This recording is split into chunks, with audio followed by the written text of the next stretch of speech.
আকাশে ছোঁয়ার গল্প সাজাই, শূন্যে ওড়ার ছন্দে মেতে।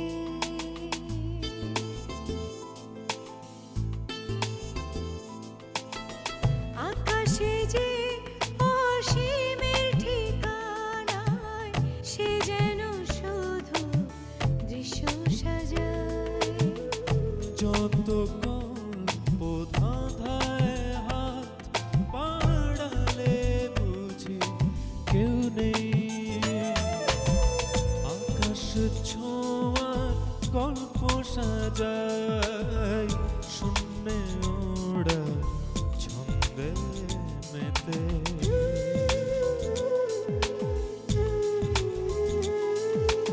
ধাওন্ত তোমার গতি ছুটে চলে অবিচল, আমার আঙিনা প্রজাপতি চঞ্চল।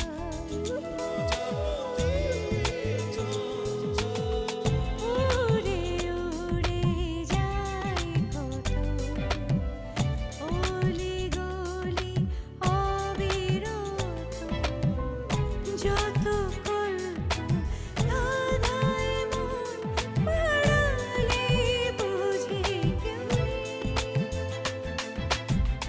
আকাশে ছোঁয়ার গল্প সাজাই, শূন্যে ওড়ার ছন্দে মেতে।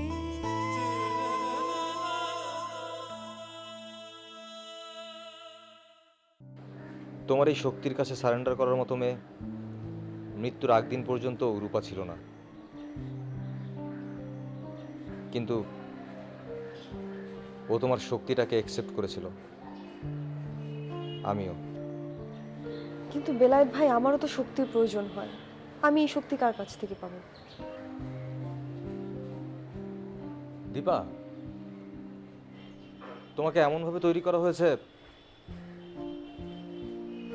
নেচার তোমাকে একটা মিডিয়া হিসেবে ব্যবহার করে। সে সরাসরি তোমাকে শক্তি যোগায়। তোমার কারো কাছ থেকে শক্তি নেবার প্রয়োজন নেই, তুমি অন্যের শক্তি যোগাবে। কিন্তু সেটাও তো আমি পারছি না। আপনাকেই বা কিভাবে সাহায্য করতে হবে তাও তো বুঝে উঠতে পারছি না। আমি নিশ্চিত দীপা, জেলখানার দেয়ালে কয়েদিদের লিখে যাওয়া অশ্লীল সাহিত্যগুলো পড়া ছাড়া আমি আর একটা কাজই করব। কি কাজ?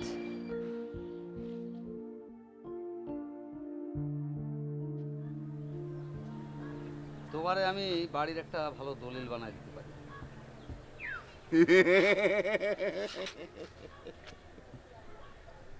তুই আমাকে এই বাড়ির জাল দলিল বানিয়ে দিবি, হ্যাঁ? আর সেই মতলব নিয়ে তুই আমার কাছে এসেছিস? যা ভাগ এখান থেকে।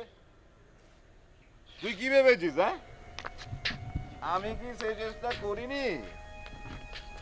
করেছি রে জানু, করেছি। লাভ হয়নি। ওই জাল দলিল না 2 মিনিটেই ধরা খেয়ে। আমি তোমারে এমন একটা লোক ফিট করে দিতে পারি, সে দলিল বানালি 2 মিনিট কেন, তুমি 200 বছরও ধরতে পারবা।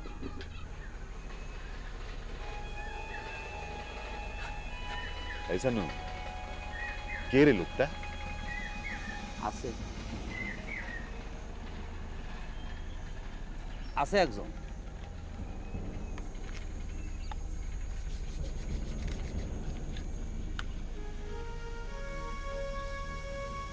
সার্টিফিকেট দলিল জাল করতে উস্তাদ, দেশি মাল না, বিদেশি, আফ্রিকান, ঢাকায় থাকে, 500 টাকার লোড জাল করে।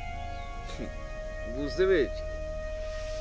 শোন, ওই নোট জাল করা আর দলিল জাল করা কিন্তু এক কথা নয়। 500 টাকার নোট একটু ভালো করে দেখলে ধরা পড়ে যায়। তা 500 টাকা তো পাতলা, পাতলা কাগজ দিয়ে জাল করে। আর 50 লক্ষ টাকার বাড়ি, কোটি টাকার সম্পত্তি, এটা তো জাল করতে একটু শক্ত কাগজ লাগে, শক্তভাবে তৈরি।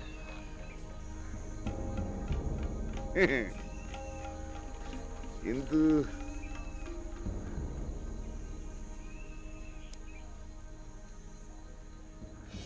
আনাটা তো রাজি হবে না। আনারে আমি ভালো করে চিনি। এই বাড়িটা দখল করতে না পারে হারুয়া হয়ে এখন ভালো শাস্তি চাচ্ছে। তুমি একটু বাতাস দাও, দেখবা ঠিকই দখল করার জন্য জ্বলে উঠবে।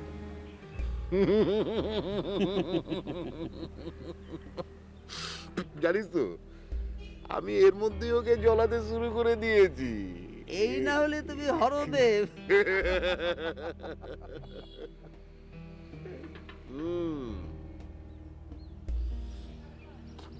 কিন্তু আমি ভাবছি তোর এই জলিল দাল করবার জন্য যে টাকা পয়সা খরচাপাতি লাগবে, সেটা নিয়ে তোমার ভাবতে হবে না হরদেব। ওই লোকটারে একটু ভালো কমিশন দিলে পরে সে সব ঠিক করে ফেলবে, বাকিতে করে ফেলবে। কি বলছি? দিলে আর করছে কি? তাহলে তো চট জলদি আমাদের ফিল্ডে নেমে যেতে হয়, বুঝছো না?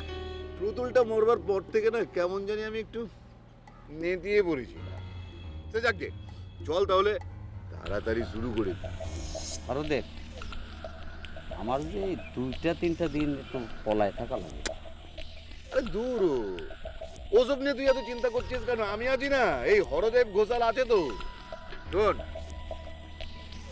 ওই বাড়ির বাইরে একটা ঘর দেখেছিস না, ওই যে পেছন দিকটায়? আনা ওখানে কখনো যাই, তুই ওটার ভেতর সোজা সেরিয়ে পড়বি। সারাদিন বেরোবি না, আমি দিনে একবার তোকে খাবার দিয়ে যাবো। আর ওই যে পল্লব তোর বিরুদ্ধে কি করলো না করলো, সেই খোঁজ খবরও আমি তোকে এনে দেবো, বুঝছিস? তাহলে আমি যাই।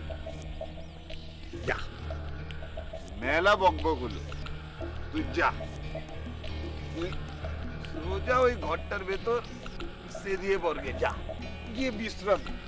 তাহলে আমি যাচ্ছি। যা যা। এ সানু,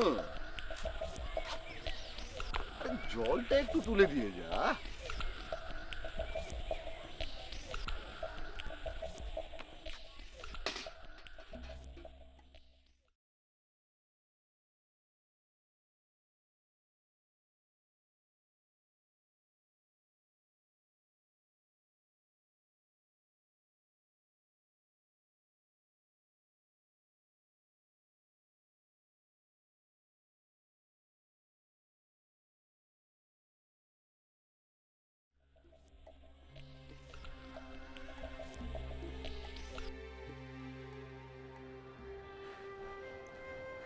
তাকিয়ে থাকবো দূরে, অনেক দূরে, যেখানে বিজয়ের পতাকাটা ঝাপসা দেখা যায়। আর মনে মনে আওড়াবো চের সেই লাইন।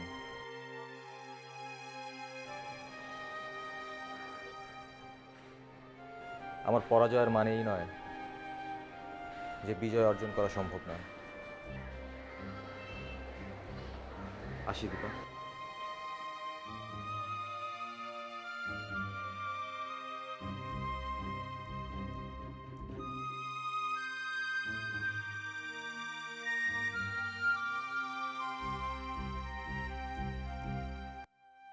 গেছে।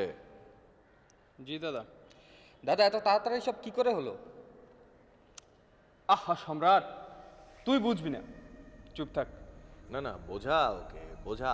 আরে বেটা, রূপার বেলায়েত কি আমাদের কম জ্বালিয়েছে? না। ওদের জন্য পল্লবদাকে জেলে পর্যন্ত ঢুকতে হয়েছে। এগুলোর পরিণামে এই রূপা। ফিরোজ, শোন সম্রাট, মানে বিষয়টা হয়েছে কি, যে অন্যায় করে তাকে তো শাস্তি পেতেই হয়। হ্যাঁ। এই যে বেলায়েত রূপাকে খুন করলো, ওকে শাস্তি পেতে হবে না? অবশ্যই। এই যে এই থানায় রাখা হলো বেলায়েতকে, এতে তো একটা সমস্যা হতে পারে। সেই জন্য আমি প্রশাসনকে রিকোয়েস্ট করেছি ওকে যেন অন্য থানায় চালান করে দেওয়া হয়। ও মানে আইন তার নিজের স্বার্থের জন্যই সুবিধা মতো কোনো একটা থানায় চালান করে দিয়েছে বেলায়েতকে। এইটাই আর কিছু না। বুঝতে পেরেছি দাদা। যা, আমার জন্য একটু চা নিয়ে আয়, যা। ঠিক আছে দাদা, ওই আমার সাথে আয়।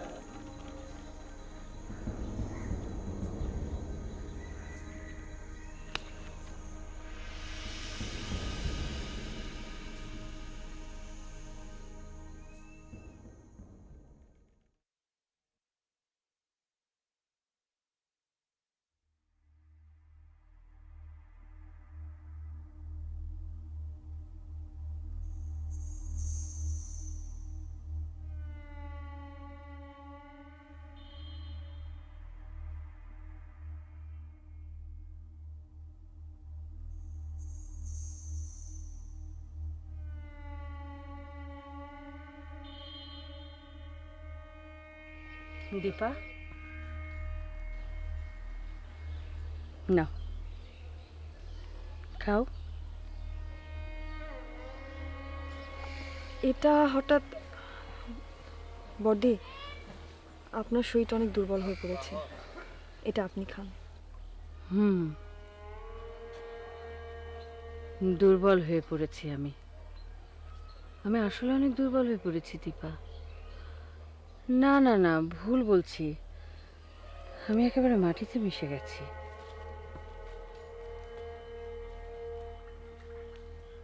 লজ্জা, অপমান, খুন, লাশ, কাটাকাটি সব কিছুর উপরে আমার একেবারে ঘৃণা ধরে গেছে দীপা। বডি, আমি একটা না থাক। না না, থাকবে কেন বলো, আমি কি? বডি,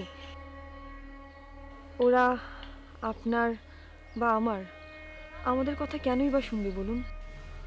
তাই বলে রূপার লাশটাকে একবারের জন্য হোস্টেলেও নিয়ে যেতে দেবে না? হোস্টেলে তো অনেক মেয়ে আছে যারা শেষবারের মতো রূপাকে একটু দেখতে চায়। হ্যাঁ, আমি জানি যে কোনো মেয়ের সাথে রূপার ভালো সম্পর্ক ছিল না, কিন্তু তারপরে তো রূপা আমাদেরই মেয়ে, তাই না দীপা? বডি, আমার মনে হয় সম্ভবত ওরা ভয় পেয়েছে। আমরা যদি রূপাদের লাশটা নিয়ে কোনো রকমের রাজনীতি করি। ওরা কারা? বডি, আপনি কি এখনো বুঝতে পারছেন না ওরা কারা? বোঝা যায়, যায় দীপা, কিন্তু বিশ্বাস হয় না যে পল্লবীর সাথে রূপা এতদিন কাজ করেছে, সেই পল্লবী। থাক বডি, থাক। জঘন্য, সব জঘন্য, আমি আর পারছি না। বডি, আপনি এভাবে ভেঙে পড়লে তো হবে না।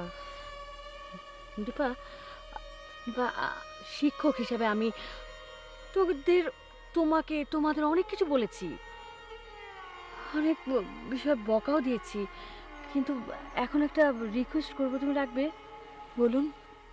প্রথমে শিলা, তারপর রূপা, দুজনের মৃত্যু আমাকে পাগল করে দিয়েছে। এরপর যদি আর একটা মৃত্যু হয় দীপা, আমি পুরো পাগল হয়ে যাব। কিন্তু শোনো, তুমি আন্দোলনটা ছেড়ে দাও। হ্যাঁ, সরে আসো আন্দোলন থেকে, ওরা তোমাকেও ছাড়বে না। ঠিক আছে বডি, সময় হয়ে গেছে। আপনার না রূপাদির লাশটা তার বাড়িতে পৌঁছে দিয়ে আসার কথা? দীপা, আমি যদি পাগল হয়ে যাই, মানে পুরো বদ্ধ পাগল, কারো কি কিছু আসে যায়? কিছু এসে যায়? না, যায় না, কিচ্ছু এসে যায় না। খাও,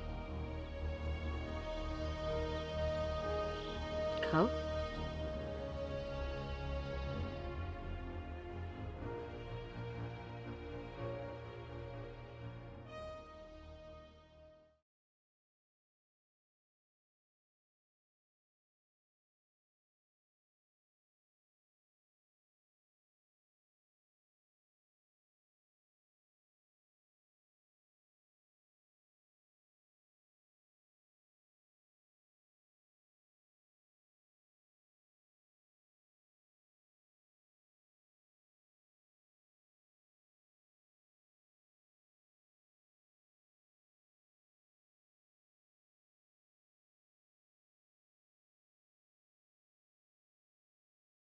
তোকে আর কত চড় মারবো? তোকে চড় মারতে মারতে আমার হাত পচে গেছে। এইটুকু বুদ্ধি নেই তোর মাথায়? তুই কি এখন বলবি যে তুই রূপাকে খুন করেছিস? সরি দাদা। সরি কি? হ্যাঁ, কতবার সরি বলবি? তোর মুখে যেন সরি শব্দটা না শুনি। মানুষ ক্রাইম করে তার সাহস বাড়ানোর জন্য। তুই তো সর্বোচ্চ ক্রাইমটা করে ফেলেছিস, খুন করেছিস। তোর সাহস বড় হয়নি? ভুল হয়ে গেছে দাদা, আর হবে না।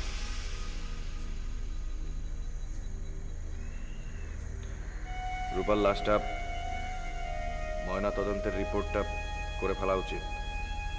সেখানে আমার দুটো লোক আছে। সৎকারের কাজটাও তাড়াতাড়ি সেরে ফেলা উচিত। তুই একটু দেখে আয় তো কি অবস্থা। বল্লভ দা, আপনি যাবেন না? খুনির সাথে খুনির সহকারী যাব? যা।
আমি সারা হস্টেল থেকে খুঁজে আসলাম, কিছু কথা ছিল। বসবো? বস।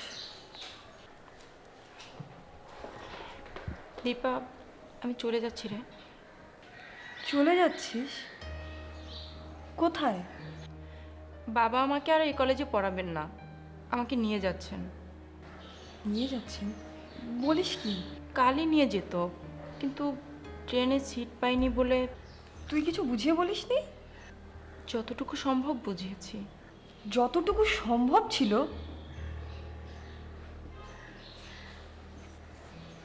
বুঝতে পেরেছি। বোঝানো তো দূরের কথা, তুই মুখ ফুটে একটা কথাও বলিসনি, তাই না? আমি কি করব দীপা, বাবার সাথে তো আর তর্ক করতে। তাহলে যা, এখানে বসে আছিস কেন? যা। তোর কি মনে হয় ওখানে নিয়ে গিয়ে তোকে লেখাপড়া করাবে? তোকে ওখানে নিয়ে গিয়ে বিয়ে দিয়ে দিবে, তখন হয়ে থাকিস ওই বাড়ির ঝি। সবই আমার কপাল রে। একদম কপাল কপাল করবি না, ন্যাকামো আমার একদম ভালো লাগে না।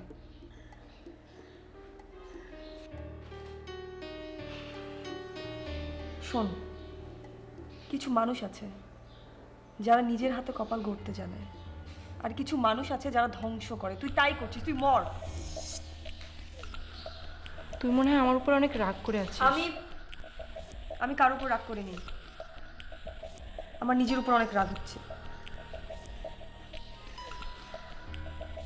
নিজের উপর রাগ হচ্ছে এই জন্যই যে আমি এতদিন কাদের সাথে ছিলাম, কাদের সাথে লেখাপড়া করেছি? তোদের সাথে। সবাই এত ভয় পাচ্ছে কেন? আজ তুই চলে যাচ্ছিস, মিতা চলে গেল, কাল